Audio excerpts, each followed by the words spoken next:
More than 2 miles deep on the ocean bed, Titanic is giving up her secrets. But there's one she has kept locked away. That of the children who died. While others watched from lifeboats as fathers and loved ones went down with the stricken ship. This is their story of children on the Titanic.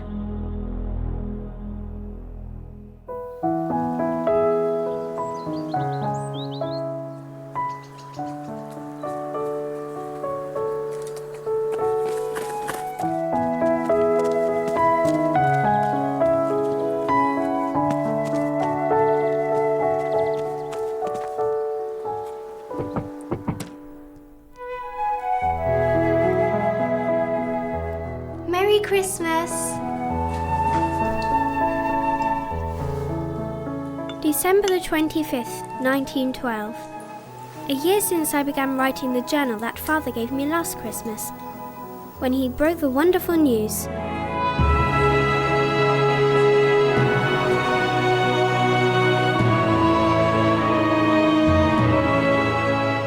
We were going to live in Canada, at a place called Saskatchewan. And he had booked our voyage across the Atlantic Ocean on the newest, biggest and best ship in the whole wide world. If only we'd not had to leave him behind.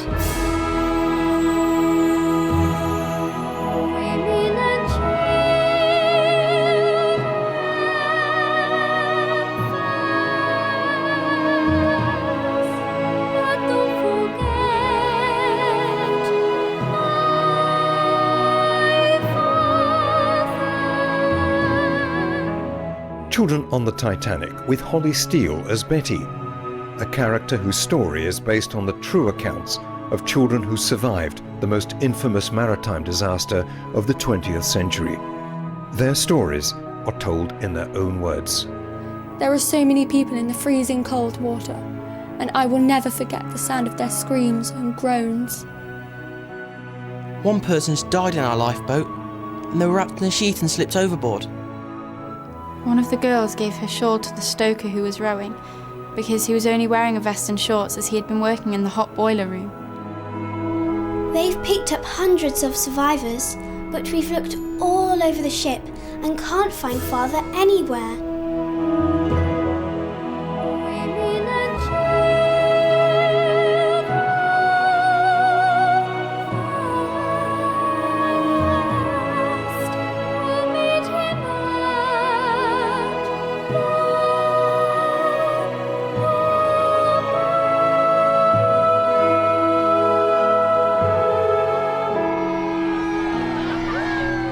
But just how many young lives were lost to the pride of the White Star Line? It's April 1912, and that was the maiden voyage of the Titanic. So children and families will be getting all their possessions ready, going down to Southampton and preparing to embark on this great ship which they'd read so much about in the newspapers. You want to go to a new life, and we're better than on this brand new ship.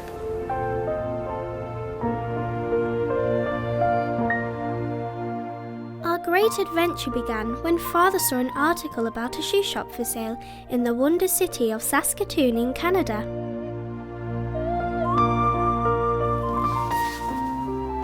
He says it's a giant country, much bigger than England, with forests and lakes as big as seas, and even grizzly bears. It takes a whole week to get to New York, so I will make new friends on the boat and in Canada. But I will miss Fred, who everyone knows is sweet on me. My Bonnie lies over the ocean. My Bonnie lies over the sea. My Bonnie lies over the ocean. Oh, bring back my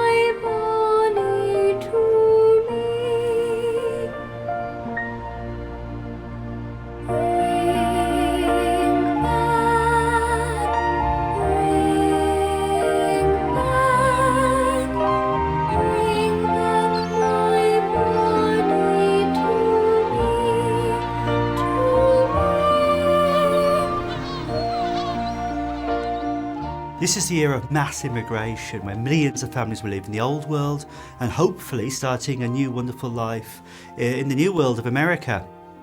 And of course, the families brought their children with them. So the ship is actually full of young people who are going to set off themselves.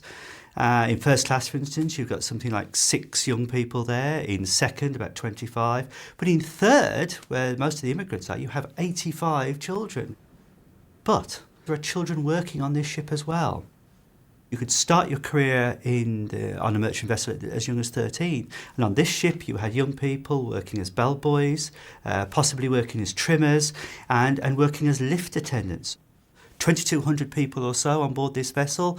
And what a way to start your new life. My ticket to New York cost a whole £26 and 5 pence, more money than I have seen in my whole life. Father took me to Liverpool to get the tickets, and we saw the most incredible model of the Titanic. When children saw this model, they must have been in awe of it. This was the biggest ship in the world. It was something that you really wanted to shout from the rooftops about. And this model, in the days before videos, in the days before the internet, and all the modern TV and broadcasting items, the only way you could promote things was to show things physically to people of all ages who will be travelling on this great ship. Because you've got to remember, Titanic catered for the mass market. That means all sorts of people would have used Titanic to go to new lives in America. So that was the purpose of the model, was to sell the ship. So children, this is Canada, and this is where Betty's going to live. Can anyone tell me how she'll cross the Atlantic Ocean? Yes, Billy? In a boat, miss. That's right, she's going on a boat. What's the boat called, Betty? The Titanic, miss. The Titanic. And it will set sail from Southampton and go all the way across the sea to New York. Shipping lines would offer packages for passengers going over to America, not just to British and Irish people, but also all over Northern Europe. You would get people travelling to new lives from as far away as Russia. And they would actually travel from there, from Scandinavia, Germany, Denmark, at cheaper rates than they would from their own shipping companies. The White Star Line and Cunard were very good at offering a package, which of course still goes on to this day, doesn't it, in travel. Now, New York is a huge city and quite different from any city that we have in England. It has very, very tall buildings called... Skyscrapers, miss. That's right, they're called skyscrapers. And they're building one at the moment. It's called the Woolworth Building, and it is going to be the tallest building in the world. But if you were to stand the Titanic on end, it would be even taller than that. Can anyone tell me anything else about the Titanic? Please, miss. Yes, Fred. My Uncle Bill sits. Well, I think he might have had a little bit of help with that, Fred. Well, quite a lot of help, actually. 15,000 men built this ship in Holland and Waltz in Belfast. It was clearly seen as the pride of Britain, and certainly was the pride of Ireland. There would have been a whole ritual about emigration in those days, because it was a very, very big business indeed, and many, many hundreds of thousands of people were travelling all over the world. So what you would do is you'd go and say goodbye to your family, you'd go and say goodbye to your friends, because it was highly likely you would never see them again. Let me call you, sweetheart. I'm in love with you.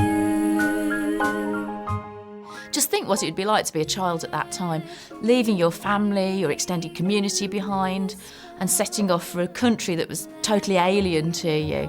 Children would have to say goodbye to grandparents and friends and neighbours and all their best friends at school. Hi, Bessie. You've been my best friend. Light glowing in your eyes, so true.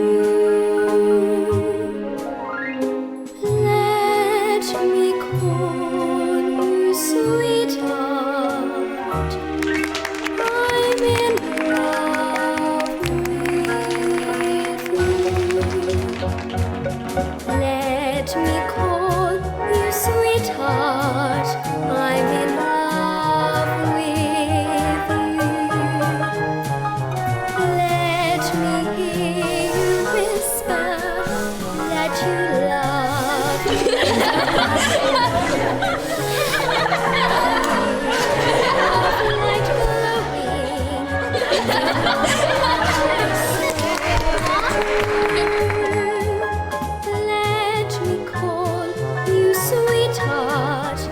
Good luck.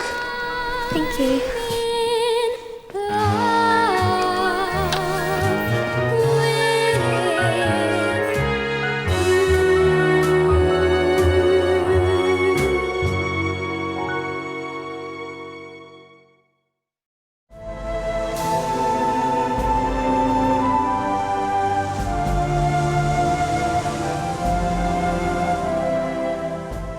Everybody was captivated about the Titanic, the gymnasium, the swimming pool, the Turkish bath, a virtual floating city with the very latest mod cons.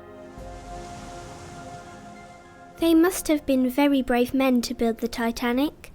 Some were even killed. One was a boy who was not much older than me. Some of the youngsters working on the Titanic were actually very young, but this was quite common across all of Britain. Young people across all factories could start as young as 13 and work upwards. Samuel Scott, for instance, worked at Holland Walls in Belfast, and at only 15 fell and was killed on his first day working on the ship.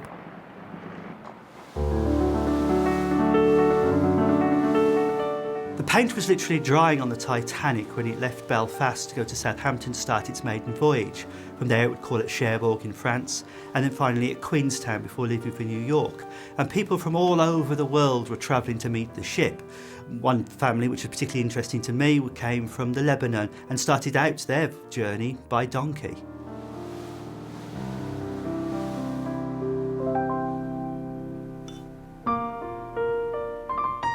Tuesday the 9th of April, and I've spent the last night in my own bed. Today, I say goodbye to Granny. She gave me a going away present. The most beautiful doll you ever saw. I called her Emily, which is Granny's name, so I will never forget her. I shall miss her most of all. I've opened all my leaving presents, and my things are all packed, except for the bigger toys in my doll's house, which I've had to leave behind. I'll make sure there's room for Emily, though. On the train to Southampton, I can't help wondering if I will ever see Granny again. Canada is another world. Read all about it! The great ship on no set sail! Read all about it!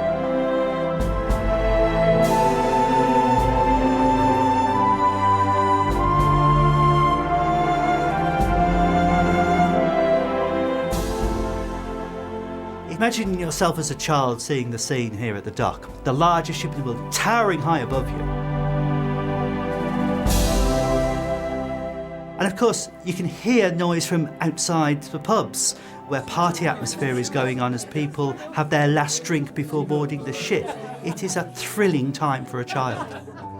You have Russians, you have Scandinavians, Austro-Hungarians, all speaking their own languages.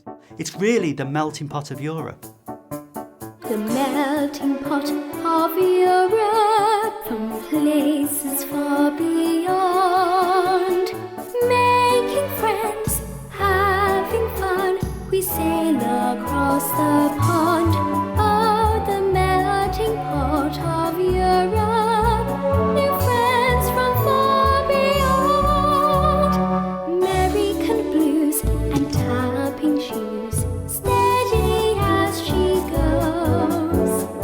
Norwegian tales, songs from Wales, dance and singing shows.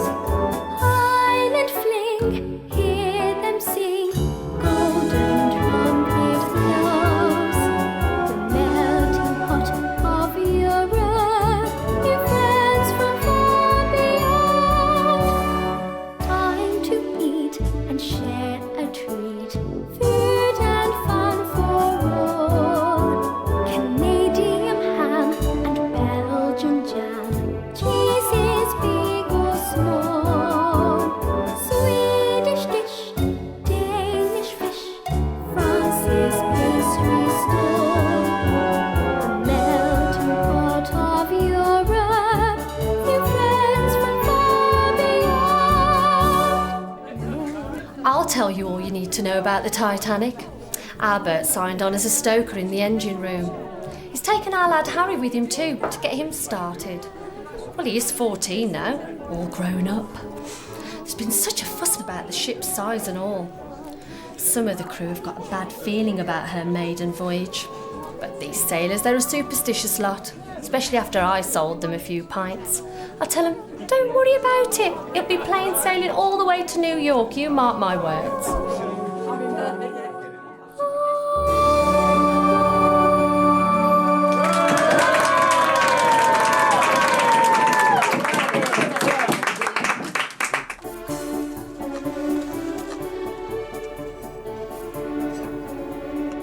Dear Granny, there was a big party at the boarding house tonight, and I sang for them.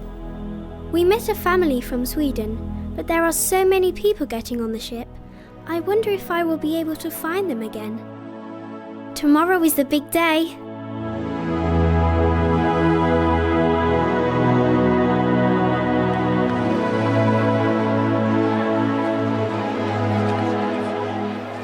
The departure of Titanic was an incredibly colourful event.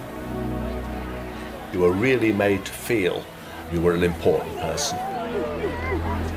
There would have been a band playing, Rolls Royces, limousines, wealthy people in top hats, children in beautiful clothes. Then you had the poorer people who weren't as prominent because the rich people went up first of all up the gangplanks. Everything was an amazingly colourful, evocative scene. For children all over Europe, travelling in one of these great liners was really a very almost overwhelming experience. A lot of children would have, when they were not at school, worked with their parents in industrial units, whether it was making chain or various other industries, to then journey down to Southampton to get on this floating palace would be a very different lifestyle to the gritty environment that they'd grown up in. Some of them would never have seen the sea. You had to dispose of things you couldn't take with you, and of course, when you were young, when you were a child, a lot of your favourite toys would possibly have to be left behind. So it was really a great experience which many children and young people went through. On April the 10th, sailing day, everybody was beginning to move towards the ship itself. Third-class passengers having to go through health inspection first before they were even allowed to board the ship. Cargo now being loaded over the heads of third-class passengers. But there was a sense of nervousness because crew was still signing on, young members of the crew still getting on board the ship themselves, starting their first job in some cases. A bellboy helped with our baggage, and he didn't look any older than me. He called me Madam. Little me. No one has ever called me Madam before. There are so many people working on this ship. It's bigger than our hometown and feels very safe. Young crew members on board the ship would have a variety of tasks. Captain Smith himself started life in the Merchant Marine at the age of 13, and you started your career right at the bottom. You could be a trimmer right at the bells of the ship, you could be a bellhop looking after first-class passengers, or even if you got a bit more plum position, you could actually be a lift attendant. First and second class was mainly wealthy people or business people. Most children travelled in third class or steerage. You would have had people from many different cultures. I mean, a lot of Turks, Russians, Germans, Scandinavians. They'd all be talking in their own language. They'd be communicating using sign language. They'd be producing food from their cases and from their packages, singing their own songs, because people in those days used to entertain themselves, and it would have been particularly noisy down in third class. It was quite simple accommodation. You would sleep in dormitories, families would be kept together, and so it was quite a simple way of travelling. Nothing luxurious, but that was where the shipping companies made their money, out of steerage.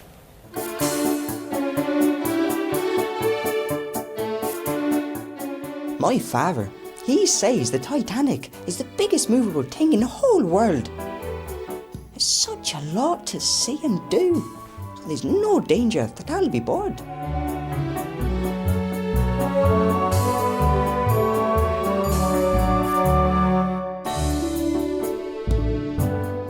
I can't believe it. Some of the passengers have brought their pets with them. There is a rich family in first class called Colonel and Mrs. Astor who have brought their pet dog, their personal nurse, and a maid.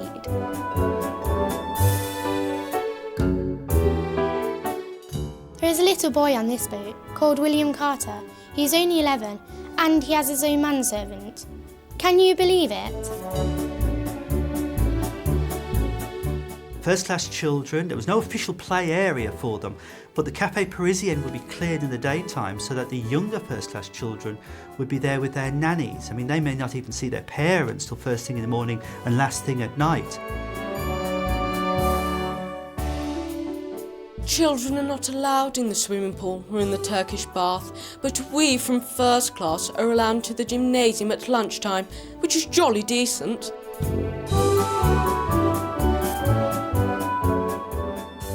Second-class children, well, their parents often stayed with them, and there is an image of a child playing with a spinning top on the deck itself.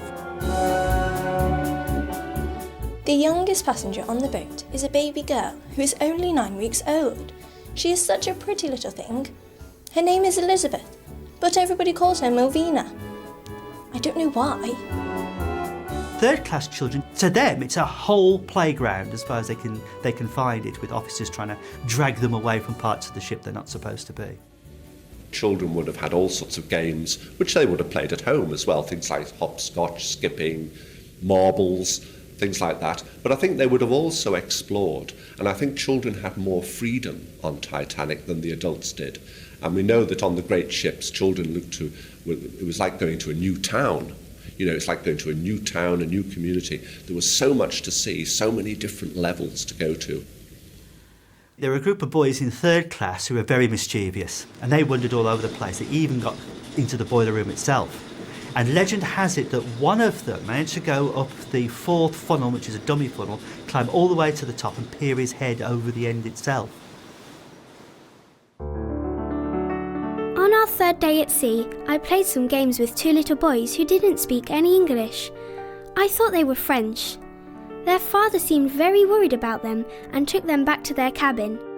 He seemed very strange. But I soon forgot about him.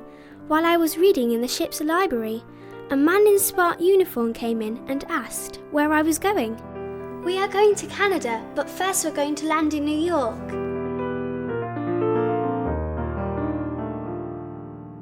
He smiled and said, "Well, I'm pleased to hear that, young lady, because New York is where I'm going to." It was Captain Smith himself. He was very kind and nice, and I liked his lovely white beard. The ship's food tonight was delicious. I had a soup called consommé.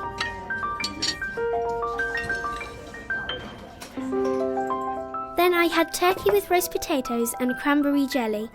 It reminded me of Christmas and made me feel a bit homesick.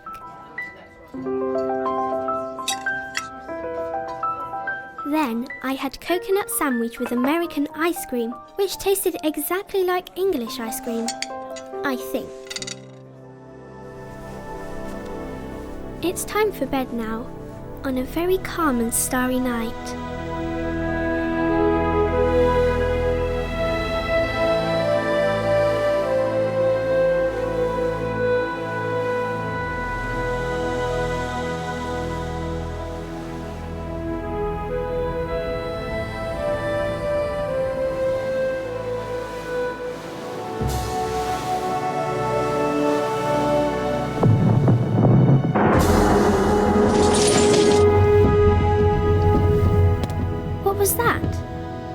Shook, and I heard something, a thumping noise.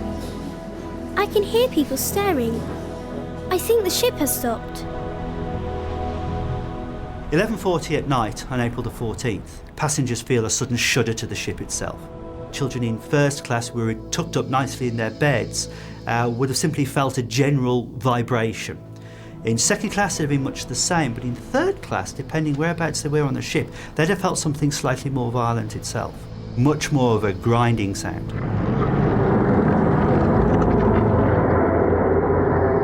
It was late at night and gone to bed, but I was lying awake. There was a jolt, and the boat stopped moving. A steward knocked on the door and told us to get dressed and put on life preservers. Mother asked the steward what had happened, why the engines had stopped. "We've had a little accident," he said. They're going to fix it, and then we'll be on our way. The next thing anyone would have known in first class would have been a polite knock to the door, where a first class steward would have been asking their parents to put on warm clothes and life jackets, and the children then would have been stirred out of their beds. Second, again, much of the same, but in third, it would be a thumping on the door with the steward screaming out, "Get your life jacket on, come out here!" And they would be then led out almost forcibly into a common area where they'd be mustered. And to be honest, very few people knew exactly what was going on at that moment in time.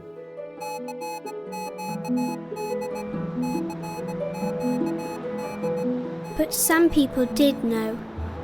They said we'd hit an iceberg and there were lumps of ice on the deck. My friendly bellboy whispered to me there was panic down below. There was a big hole in the hull and the sea was pouring in. But Father said not to worry. It can't be that serious if the ship's band is still playing.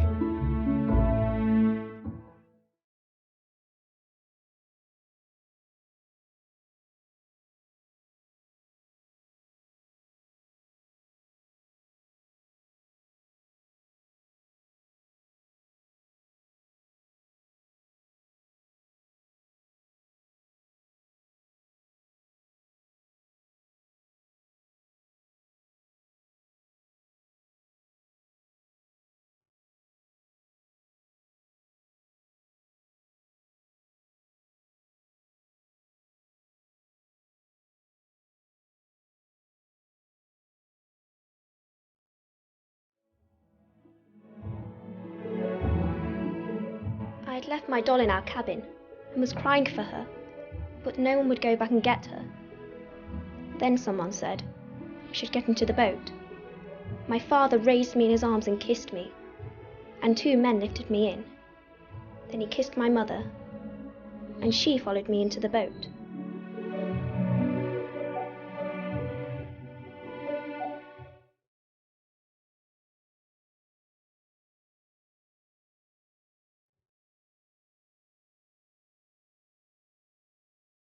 Captain Smith was told by the ship's designer, who was taking the maiden voyage just to check that everything was working out, that the ship had only 2 hours to live.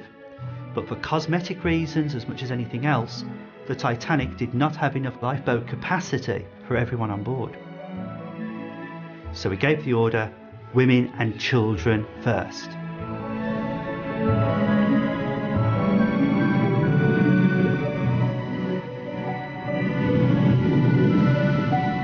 And the question is, who is it that's going to be released into the lifeboats?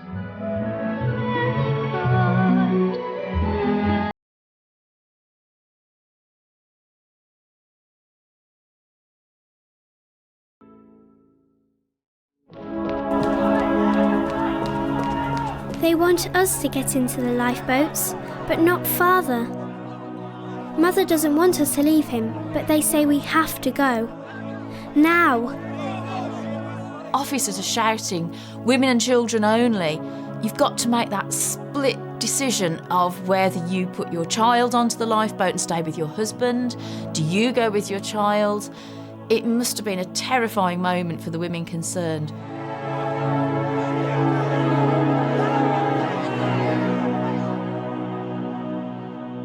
At first, they wouldn't let me onto the lifeboat, as they said I was too old.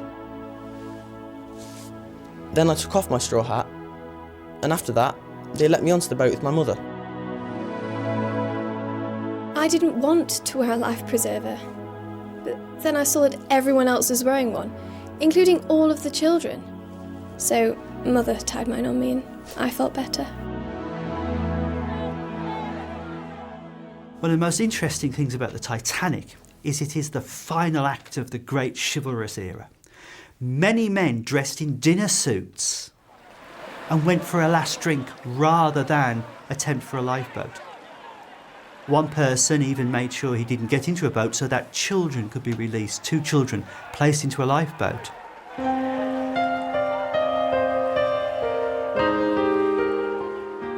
There was a gentleman who was about to follow his pregnant wife onto the last lifeboat to leave the ship. He saw my brother and I rooted to the spot in terror and stepped aside so we got onto the boat instead. They tell me that the man who had given up his place to save 2 immigrant children was Lord Astor.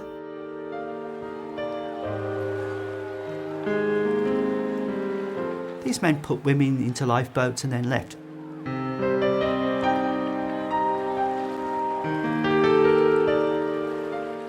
Benjamin Guggenheim is the finest example of this. He, with his valet, dresses in his best, and he says so. I've dressed in my best, and I'm prepared to go down as a gentleman, and then goes for a final drink. So you have husbands hugging their wives, giving them their final kiss. Young children are being handed over into the lifeboats by the fathers. The fathers, many of them realising they will never see their children again. We're sailing west, brave new land,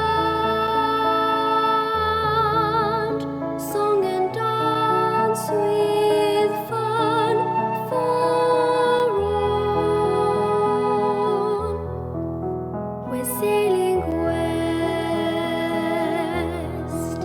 let's hear the band. They say she can never fall. Women and children fast, but don't forget my father. Women and children fast, we'll meet him at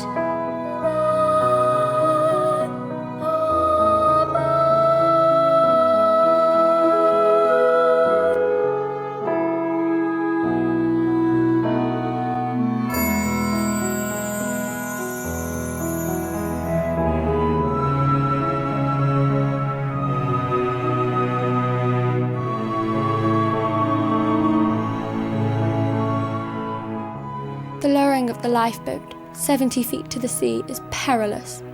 Nothing works properly, so that first one end of the lifeboat drops down, then the other. I'm really scared. There are so many people in the freezing cold water, and I will never forget the sound of their screams and groans.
They could hear people sobbing in the lifeboats. Some people were even starting to say prayers, but in different languages. So again, this mix of Europe came back to them. It suddenly dawned on them that we're alone in the open water.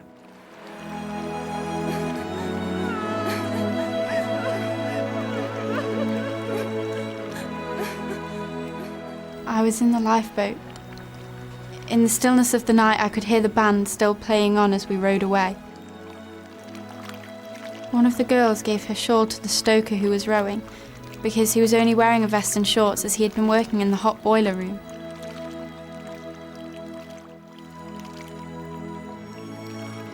You're cold, you're bitterly cold, you can feel it biting into you. And then suddenly the lights flicker, they go out. And then suddenly you hear a grinding, roaring sound as the ship starts to break up and eventually disappear.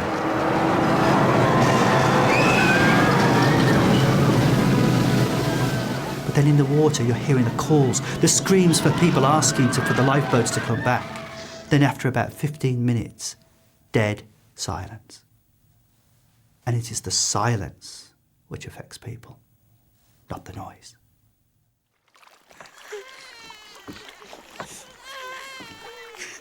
It was a perfect starlit night. It's so dark, you can't identify people 3 places from you in the lifeboat itself. I was frightened, and sometimes I cried. I cried hardest when I thought of my dolly back there in the water. No one to mind her, or keep her from getting wet. Eternal Father, strong to save, whose arm hath bound the restless wave, who bids the mighty ocean deep its own appointed limits keep. Oh, hear us when we cry to thee, for those in peril on the sea. One person's died in our lifeboat, and they were wrapped in a sheet and slipped overboard. We've been out here for hours. It'll be a miracle if we're saved. O Trinity of love and power, our family shield in danger's hour.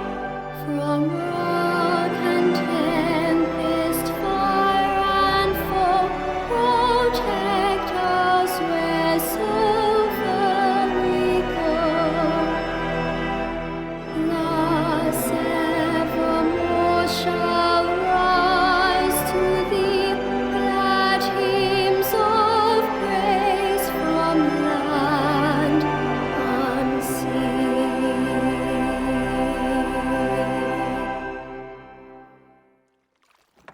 We drifted for hours. Then there were lights in the sky and distant booming sounds. At first we thought it was lightning and thunder. Then the crewmen rowing our boat said it could be rockets from the Carpathia coming to rescue us. At last there was hope. But where was Father? He must be on one of the other ships.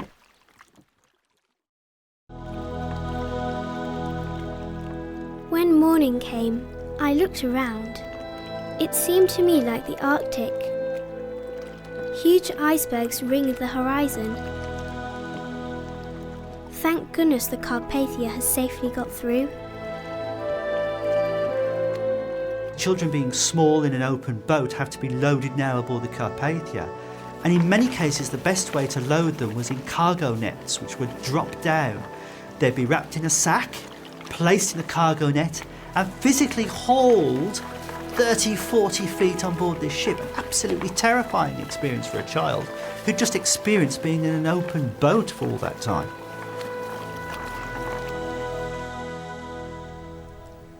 They've picked up hundreds of survivors, but we've looked all over the ship and can't find Father anywhere.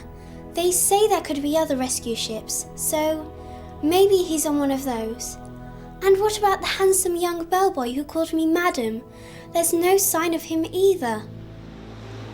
Many younger members of the crew hadn't actually survived because they had to stand by their posts. The bellboys are the finest example of that. They simply went to their normal positions and waited. And nobody ordered them off duty. So they went down straight with the ship. Read all about it! The Titanic sinks! Massive loss of lives! Read all about it! Carpathia spent 2 to 3 days getting back to New York. First-class passengers simply went and were picked up by relatives in motor cars or even private trains. Second-class passengers found themselves finding into hotels, but for third-class passengers, they'd no one.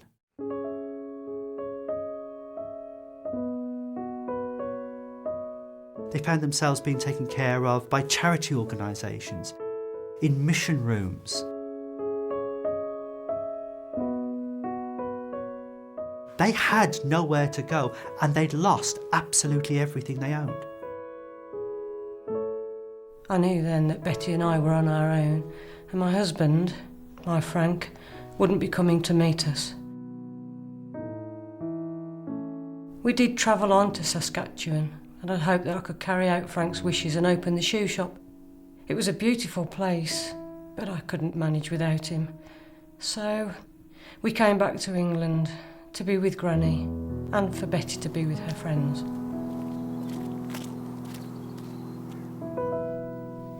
Well, those superstitious sailors were right to have their doubts, weren't they? I lost my Bert, and young Harry too.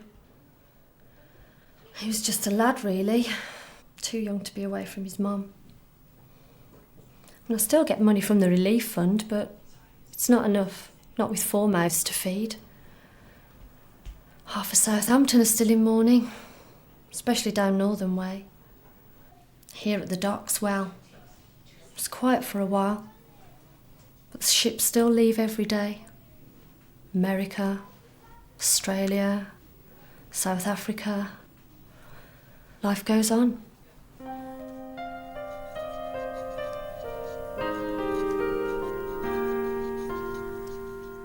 In America, the newspapers wanted our story.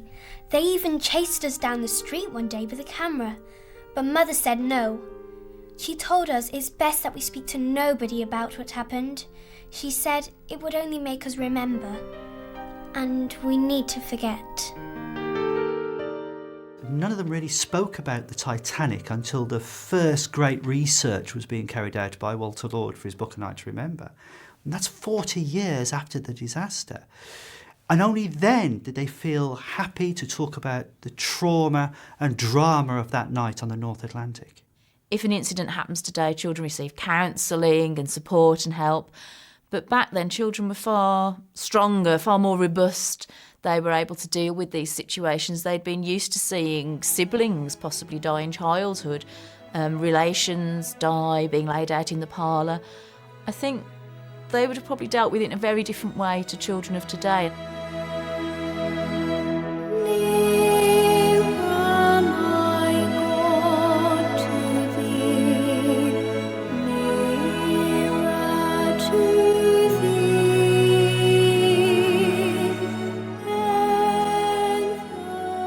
We children were all sleeping on that fateful Sunday night, dreaming of a future filled with promise shining bright.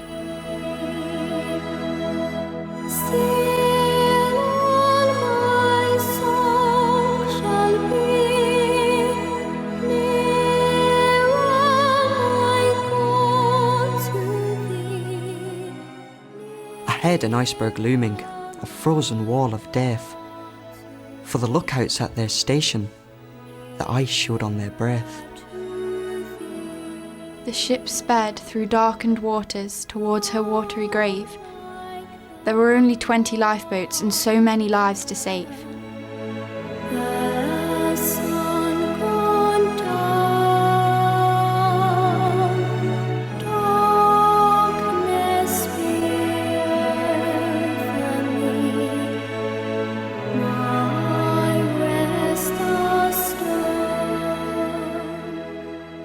Then the crow's nest the shout of danger, alas it came too late. The ice beneath the waterline sealed Titanic's fate. Women and children first, the instruction was quite clear. So the men stood back and let us leave, despite their dread and fear. We tightly hugged our fathers as we said our last goodbyes, and the music kept on playing, above our sobs and cries.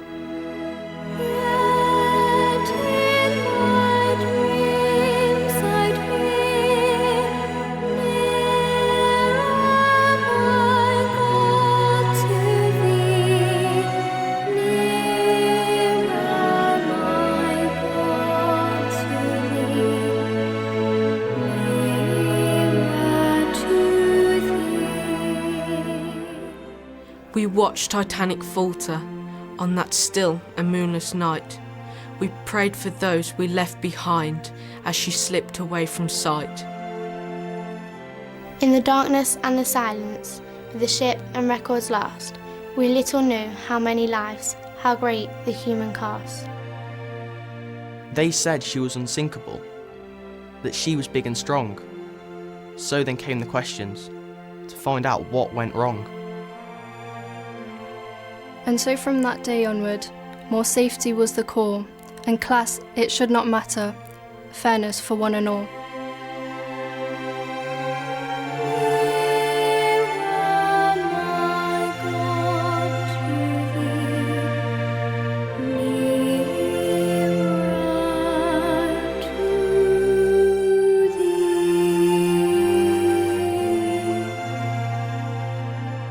Now, what was the last piece that the band played? Well, we believe it was Nearer My God to Thee.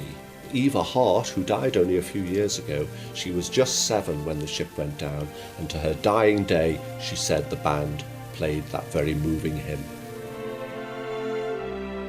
Of the 109 child passengers on board, 53 died, all but one of them from families in 3rd class, who arrived on deck to find most of the lifeboats had gone. We found out why the father of the French boys had seemed nervous. He'd kidnapped them from their mother and was running away with them to America. He stayed on board and drowned, but he threw his sons into a lifeboat. Eventually, they were reunited with their mother and they went back to France. And the youngest passenger, baby Elizabeth Dean, better known as Malvina, she became Titanic's last living survivor. She died in 2009 at the age of 97. But what about my friendly bellboy and the other young crew? I have a theory that there were many more younger people working on the Titanic than is supposed. It was not uncommon in the merchant navy, in fact in factories as well for that matter, that fathers would bring their sons, they could be as young as 12, to work with them in their given trade. So we may never know how many children died on the Titanic. And in that I include those who by today's standards we would consider children, but at the time of the Titanic were considered adults. Why do people still talk about it today? And the reason is, I think, is first of all, it was a terrible event and everything seemed to go wrong.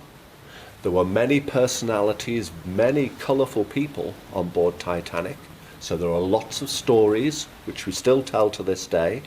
And then, of course, it resulted in changes in the law, so it's now a lot safer to go to sea than it was before the Titanic. And for these reasons, we'll still remember the Titanic, I think, in another 100, 200 years' time. We were also supremely confident. No one could have believed the Titanic could sink. We had that much confidence in the technology, something we must think about today with our modern technology, where we still have that complacency about it. If anything, the Titanic disaster teaches us never to be certain of anything.